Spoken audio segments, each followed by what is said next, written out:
acho que é importante a gente explicitar que nós estamos diante dessas duas possibilidades. Tá? Diante dessas possibilidades, eu acho que vale a pena a gente olhar para elas com a perspectiva histórica. A história que eu resolvi olhar foi a história de consensos. E, obviamente, eu resolvi ficar só com os consensos. A maioria de os vivenciou direta ou indiretamente desde que eles estabelecidos. E um deles, obviamente, nós vamos começar, que é o do que eu chamo do consenso de Bretton Woods. Por favor, Eurides, se você puder colocar agora na tela. Então, o que nós temos, basicamente, e nessa viagem que nós vamos fazer aqui, por favor, da próxima tela, a estrutura desse encontro, só a estrutura que a gente vai ter que completar isso, é que a gente vai começar recuperando o sentido das palavras. Eu vou querer dar uma olhada no consenso de Bretton Woods.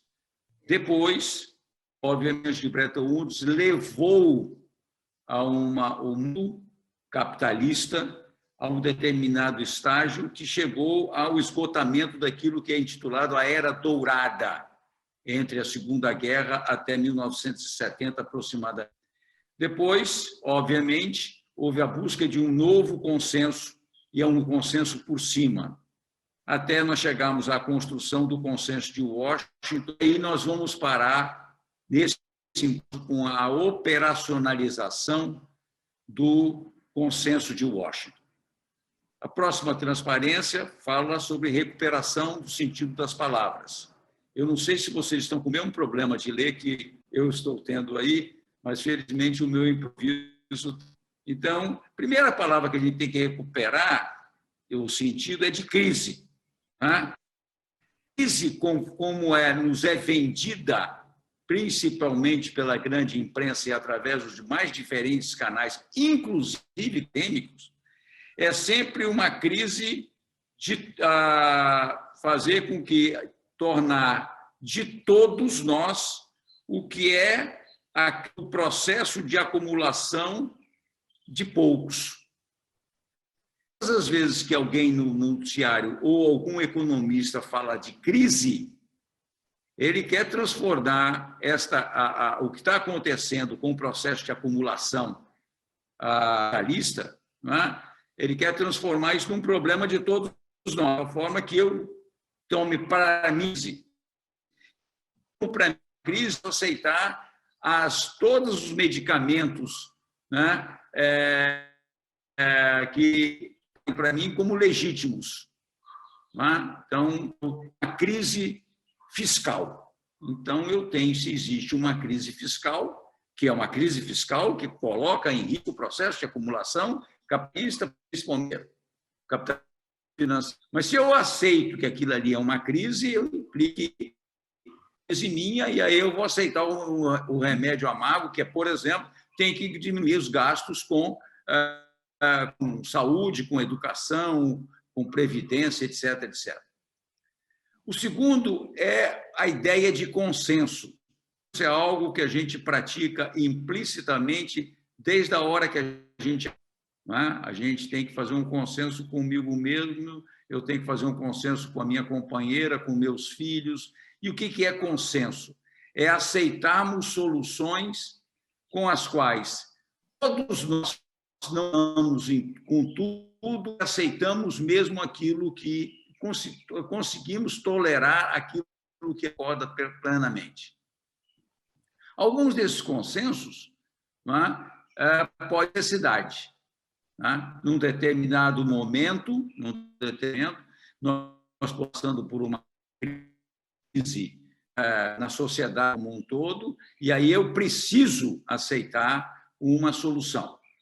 Por exemplo, uma sobre os quais nós vamos estar falando hoje é o consenso dos europeus, tirando a União Soviética, e de uma série de outros países, principalmente no Ocidente, de dizer, nós precisamos ter uma forma de convivência que não leve a mais uma guerra. Existem consensos de possibilidades. Existe a possibilidade de eu mudar o rumo disso que aí está, não é? E agora é um momento de eu fazer isso.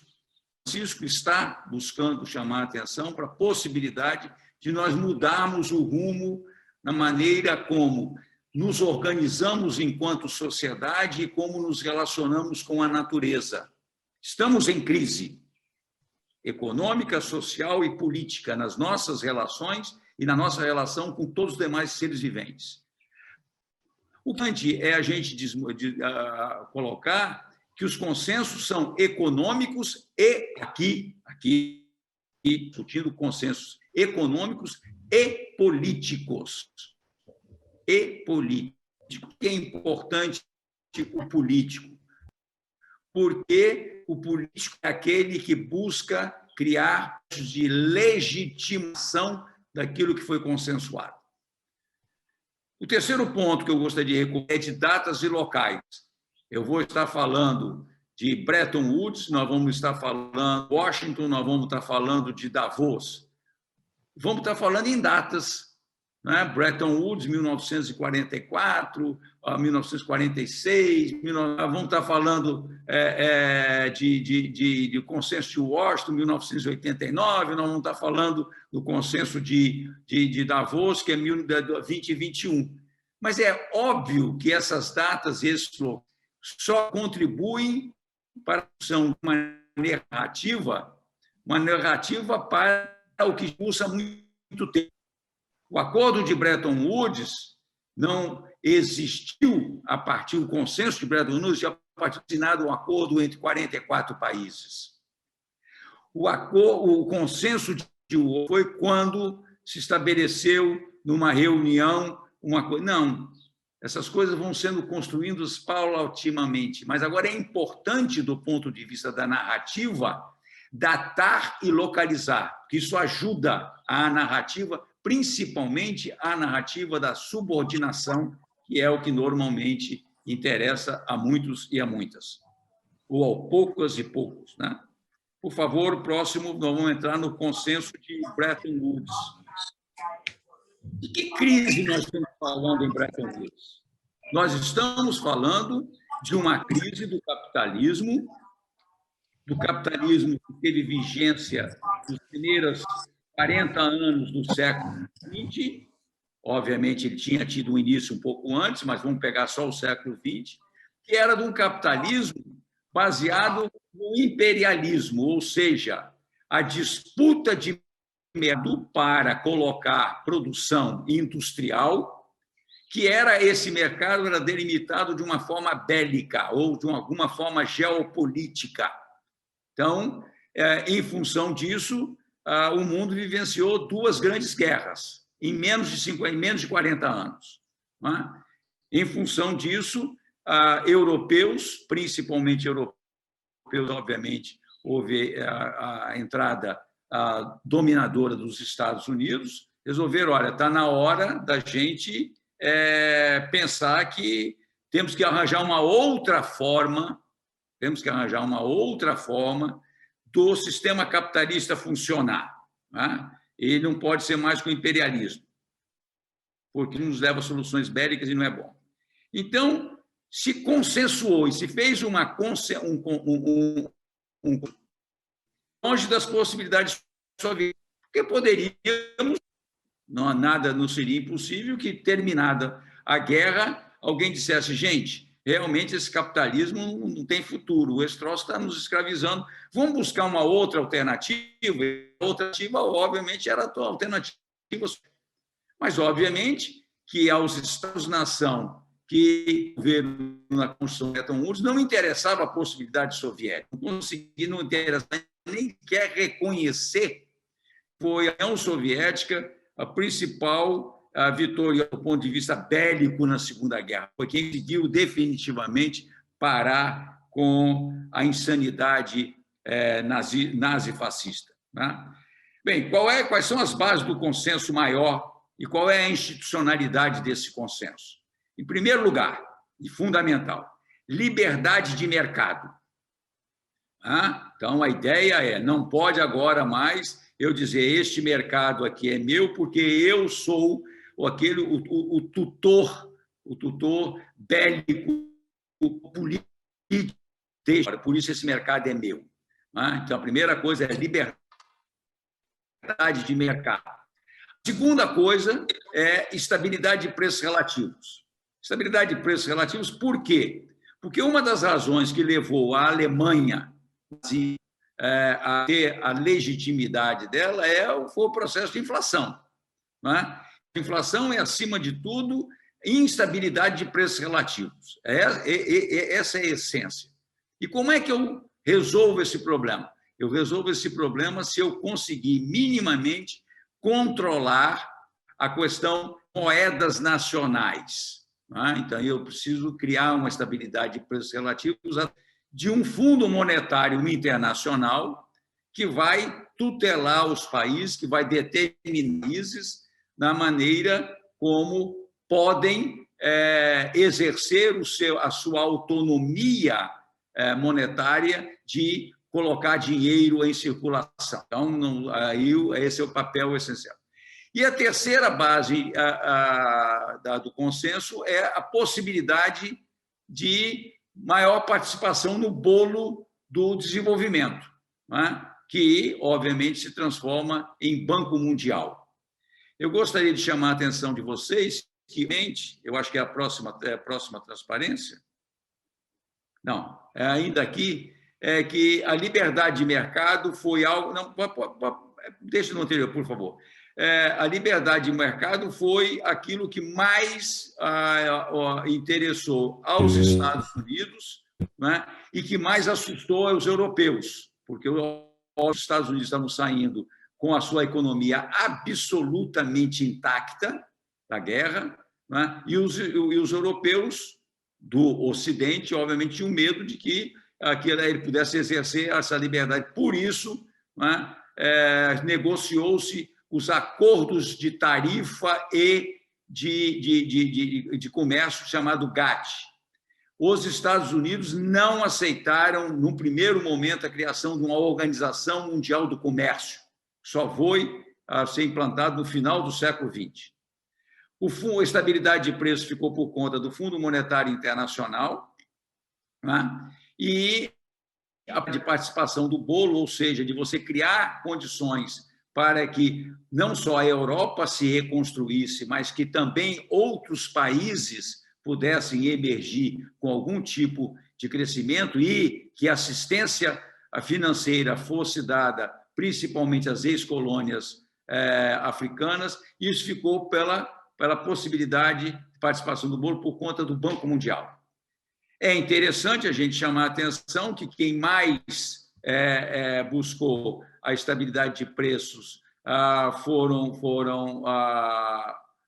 quem mais se opôs à estabilidade de preços relativos foram os europeus, e por isso eles ficaram por conta do Fundo Monetário Internacional. Não tem o presidente, o coordenador-geral, o diretor-geral do Fundo Monetário Internacional que não seja europeu. E a possibilidade de participação do bolo, os Estados Unidos resolveram controlar isso. Dizer, olha, eu não posso também deixar isso por conta dos europeus, porque senão fica muito frouxo. Por isso, não tem presidente do Banco Mundial na história que não seja estadunidense. Bueno, vamos lá. O próximo ponto e eu quero só deixar sempre claro aqui, eu estou com gratíssima surpresa de ver que o Carlos Rara está vindo lá do Equador para participar dessa conversa. Então, eu quero registrar essa transnacionalização desse nosso encontro e sempre chamar a atenção que, obviamente, isso aqui são visões compartilhadas a partir das minhas perspectivas. Quais são as bases dos consensos? Como é que esses consensos repercutiram entre os europeus, entre os países europeus signatários? Em primeiro lugar, um Estado como intermediador de conflitos sociais. O Estado assume esse papel, inclusive as relações de trabalho. e sindicatos que se colocaram na defesa bem-sucedida, ganhos tanto salariais quanto de benefícios diretos e indiretos. Os ganhos salariais junto às empresas, os benefícios diretos e indiretos eram alcançados através, principalmente, da presença do Estado como produtor de série de serviços. E aqui é importante chamar a atenção que, dentro dos serviços, além da saúde, da educação, da cultura, do bem-estar, etc., tinha tanto serviço lá no Estado de Bem-Estar Social Europeu, o serviço de habitação. A habitação não era visto como uma propriedade, mas como a qual todos tinham direito. Como é que acontece o consenso entre Estados Unidos e europeus? Aqueles que são europeus e que não são estadunidenses, como é que eles legitimaram esse consenso? Buscaram legitimar através de industrialização retardatária. É o caso, por exemplo, da Coreia, é o caso, por exemplo, da Índia, é o caso, por exemplo, do Brasil. Tem inúmeros outros casos. Mas eu vou ficar só com esses três, que são os mais significativos, mais representativos, porque implica num jogo de geopolítica diferente e de possibilidades internas também distintas. No Brasil, não se conseguiu fazer industrialização retardatária a partir de uma tecnologia própria. O que se aceitou foi traz a tecnologia de fora, e principalmente a tecnologia estadunidense no primeiro momento, para por exemplo, a indústria de automóveis e etc. A Índia resolveu estabelecer uma estratégia muito mais autárquica, e a Coreia uma outra estratégia que foi permitida a ela em função do papel que ela desempenhava na geopolítica, não, principalmente na geopolítica em termos de Oriente e Ocidente, o interesse estadunidense versus o interesse de outros países, dentre os quais a China e dentre os quais a União Soviética. Bueno, gostaria de chamar a atenção também de como a retórica do desenvolvimento foi incutida em nós.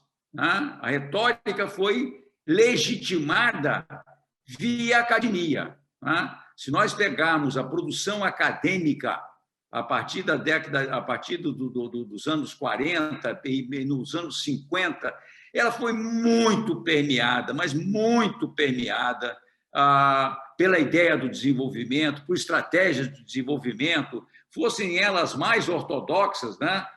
Do Rostov, por exemplo, que falava que o desenvolvimento era uma questão que aconteceria por estágio, até formulações bem claras, dentre os quais de Celso Furtado, de Raul Prebisch, de Aníbal Pinto, de tantos outros latino-americanos que diziam, bem, a coisa não é bem assim, tem toda a questão da teoria da dependência, mas o que eu gostaria de chamar a atenção é que a ideia, o consenso, ele é legitimado através de quê? Através da possibilidade do desenvolvimento. Porque tudo aquilo que a gente está falando aqui, de leitura do que seria o processo de desenvolvimento, como é que seria, fosse ele essa coisa bem automática do Ross, fosse as formulações alternativas de desenvolvimentistas, é sempre bom a gente chamar a atenção que eram todas alternativas que ocorriam dentro do capitalismo. Então, a solução coreana, a solução brasileira, a solução indiana, todas as soluções que eram a latino-americana, de um modo geral, eram todas elas dentro do capitalismo. Não é? A única exceção a essa regra, do ponto de vista de estratégia de desenvolvimento, que não era através do capitalismo, que eu conheça, é a de Cuba. Não é? Então, é importante a gente chamar atenção para este fato de como é que a retórica do consenso, como é que o consenso se legitima através de retóricas. No caso do consenso de Washington, ele se legitimou através da retórica do desenvolvimento. Né? E essa retórica se legitimou via academia. Próximo, por favor. Arlindo, você tem 10 minutos. Quando tiver 5, eu te aviso. Quando tiver 3, me avisa, por favor. Ok. Bueno, obviamente que esse consenso aí ele acabou gerando aquilo que os economistas chamam da era dourada entre a Segunda Guerra e os anos 70. Isso é a era dourada, né?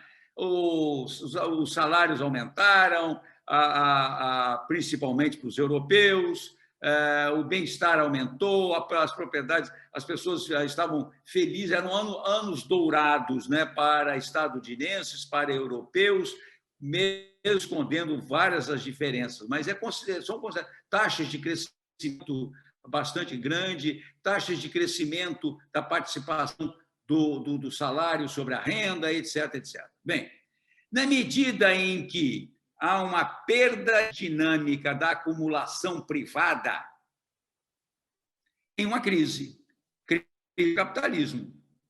Tá? É a essência do capitalismo, eu ter uma acumulação que ela é eminentemente privada e que é apropriada, na maioria das vezes, por alguns poucos.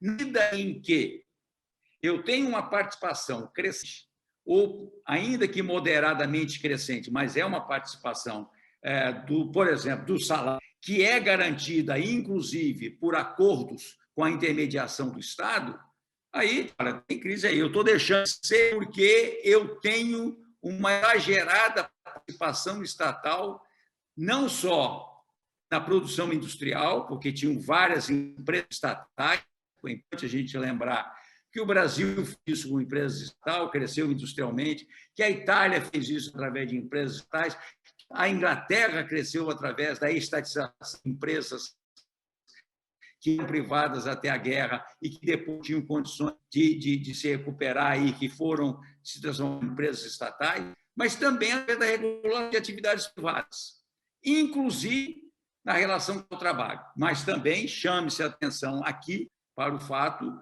de que já ali começava uma crise de dizer, olha, temos que regulamentar um pouco mais a questão ambiental, tem outras coisas em que tinha uma culpa.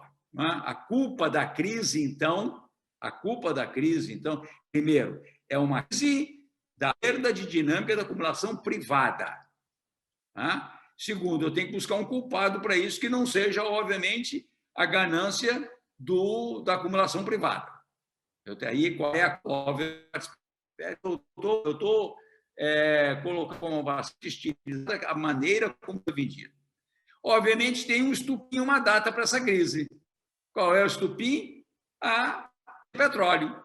Né? Todo mundo que vai olhar, a maioria dos relatos aí, a crise, começa uma crise em 71, 72, com aquele crescimento total do preço do petróleo provocado por uma ação organizada dos países produtores de petróleo. Né?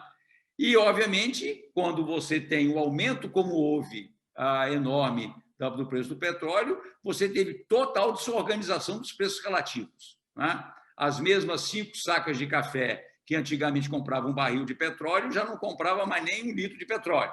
Os mesmos 10 móveis que compravam X metros cúbicos de petróleo já não conseguiam mais. Então, o estupim para a crise, para você datar, foi a OPEP. E eu quero chamar a atenção na história do estupim e da data, porque o que passa na nossa cabeça, o que nos é o tempo todo, inclusive pela nossa academia, né, é que os dourados foram estancados porque houve um movimento político contra as forças de mercado que desorganizaram preços relativos.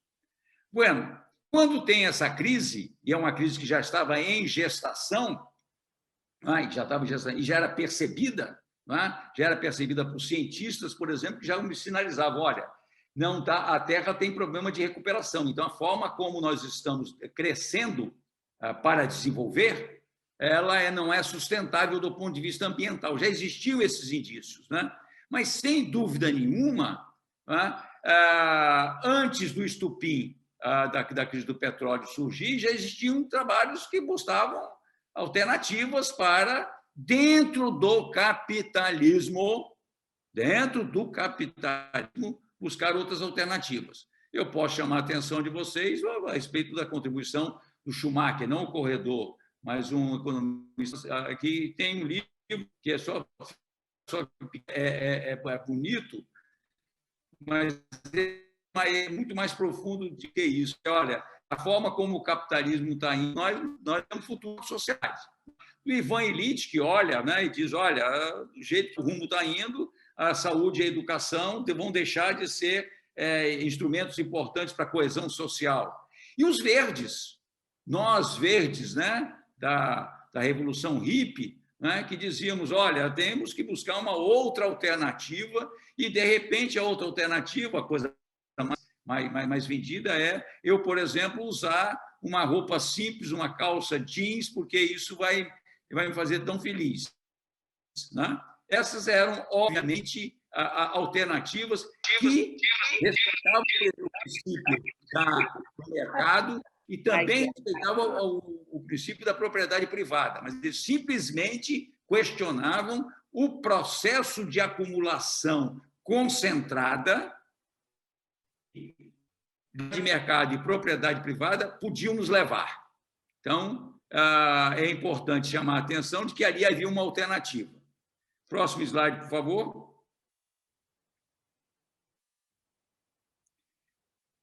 A busca de um novo consenso se dá por cima. Né? O que é por cima? Por quem está no comando da economia.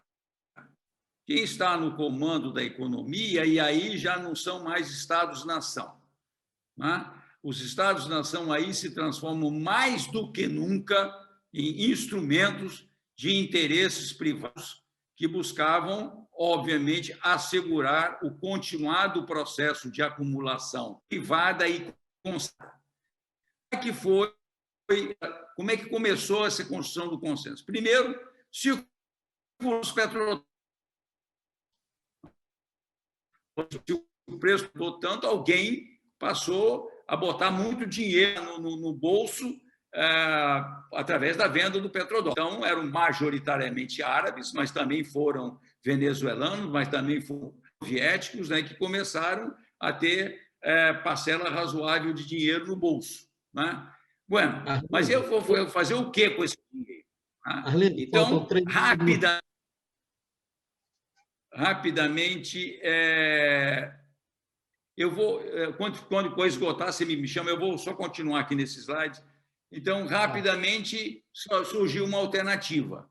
Eu vou fazer, qual foi a solução? A intermediação por bancos privados da circulação dos petrodólares. Os bancos passaram a ser os circuladores. E como é que eles circulavam isso? No primeiro momento, colocando petrodólar à disposição de países para fazer o quê? Para comprar petróleo, que eu chamo de endividamento sem possibilidade de pagar.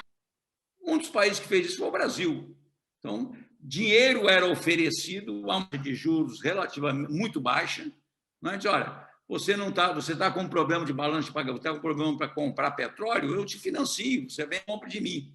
Não é? Coisa que hoje muitas empresas fazem, né? Então, compra no cartão em 36 vezes, etc.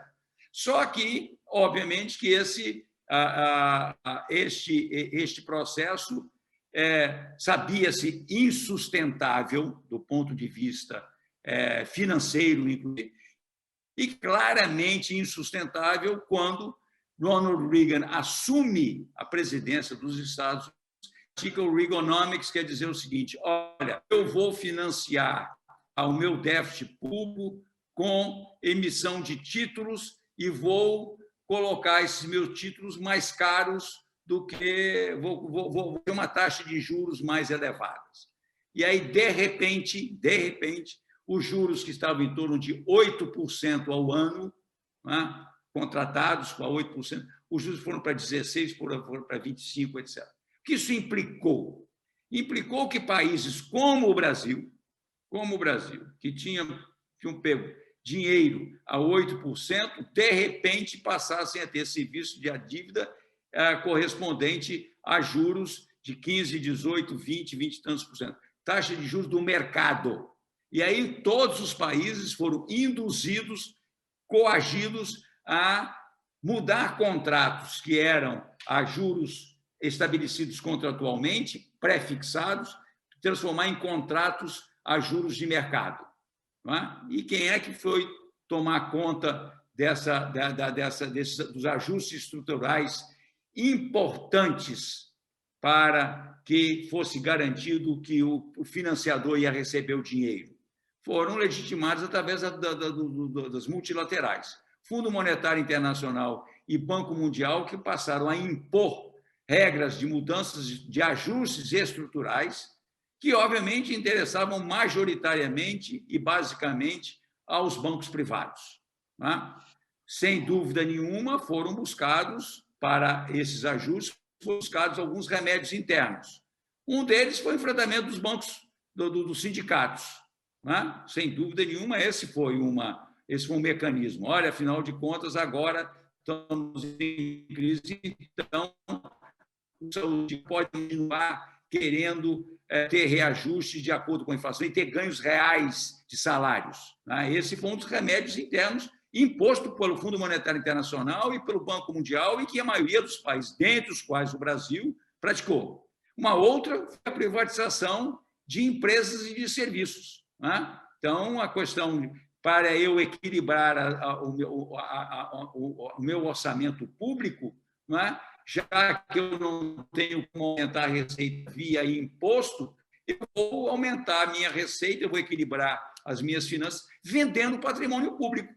A Thatcher fez isso, o Brasil, logo depois, começou a adotar esse procedimento e praticamente todos os países foram aderindo a essa leva do processo de aceitando a legitimidade dos ajustes, que eram função de um consenso por cima, aceitando isso e aceitando o receituário.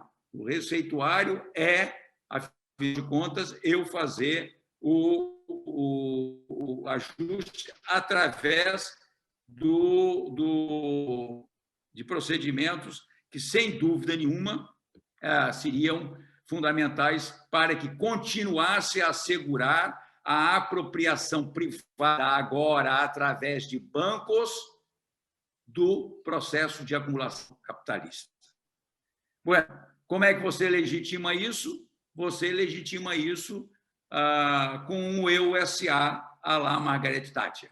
Você legitima isso com um discurso segundo a qual não existem sociedades. O que existem são pessoas e famílias. Essa é a essência do discurso neoliberal legitimada por uma primeira-ministra de um Estado fundamental na construção tanto do consenso de Bretton Woods quanto no consenso que foi ali a partir daquilo que nós hoje intitulamos crise do petróleo. Vou encerrar por aqui, não sei se passei muito meu tempo, mas depois a gente continua. Para as considerações finais. Pode ser, Arlindo? Obviamente que a minha primeira consideração é de total solidariedade à Jaldete. Jaldete, estamos juntos e misturados. Não sei qual dos irmãos seus estão afetados. Muito obrigado. São duas irmãs. A família de mulheres.